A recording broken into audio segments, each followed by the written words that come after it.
I want to share a small but extremely powerful HubSpot update that has recently rolled out. You can now create a segment directly from an object's index page view using the same filters that you've applied in the index view. So for instance, I'm using this filter, email domain is equal to any of GK3 Capital. We're looking at all of GK3 Capital's employees. What I can do now is create a segment just with the click of a button. Save as segment. And what will happen is it'll take you to the segments builder, and it'll automatically apply the same filters that you were using in the index view for the object. Really powerful stuff. And then you can go ahead and save the segments either as an active list or a static segments.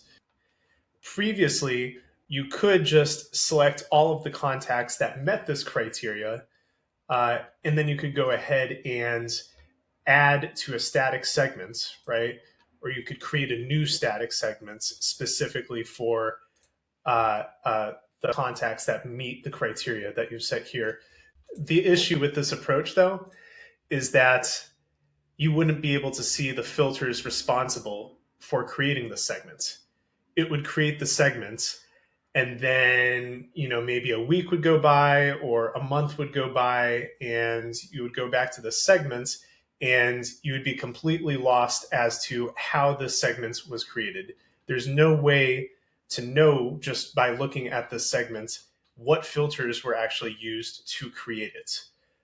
So with this new feature, being able to create a segment directly with these filters using this drop-down option right here, you can save the segments and you can see which filters were responsible for creating that segment.